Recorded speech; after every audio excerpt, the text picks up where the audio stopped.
તારીખ 23/6/2024 કપાસિયાનું વાવેતર થઈ રહ્યું છે. વાવણી થઈ રહી છે કપાસિયાની ગુવારની, મિશ્ર પાકમાં ગુવાર.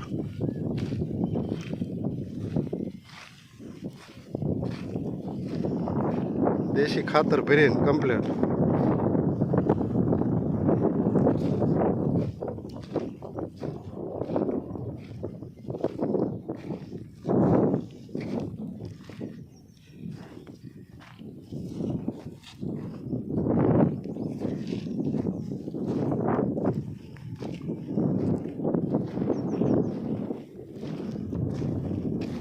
પાણી થોડુંક છે એટલે વારવીને ઉગાડી દઈશું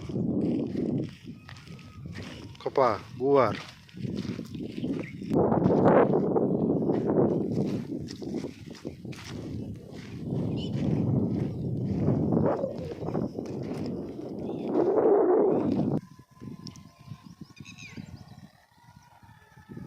રજકો પકાવ્યો છે, બિયારણ માટે કોન્ટ્રાક્ટ કરજો. પ્રાકૃતિક રીતે પકાવેલો છે, કાઢવાનો બાકી છે. આ સામે છે આપણો દેશી આગ્રો જીવા અમૃતની બેગ.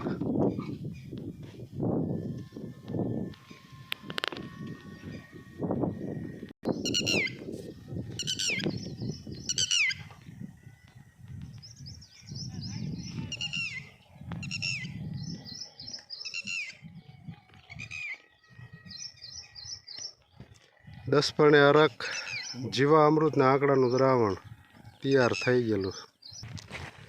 આ છે હાથી પર ભરે જા.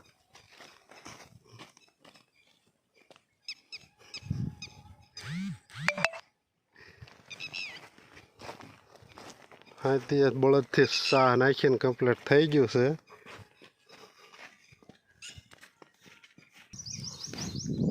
આ છે આપણા દેશી બળદ, જ્યાં બળદથી આપણે ખેતી કરી છે. અત્યારે હાલ આખા ભારતમાં ગુજરાતમાં એવી સ્થિતિ છે પેટ્રોલ પંપે ડીઝલ કે પેટ્રોલ મળતું નથી.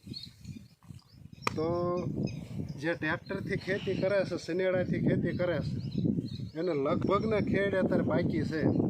મારી પાસે અત્યારે ઓલરેડી બળદ છે, હજી બળદ આપણે રાખ્યા છે. એટલે બળદથી આપણે તમામ ખેતી થઈ ગઈ છે અને વાવેતર પણ આજ કપાનું અને ગુવારનું આપણે કરી વાળ્યું. બાકી ડીઝલ વાકે બીજે રહી ગઈ છે ખેડ ગણાઈને, અને આપણે થઈ ગઈ છે. તો આ તમે બળદ આપણે જોઈ શકો છો.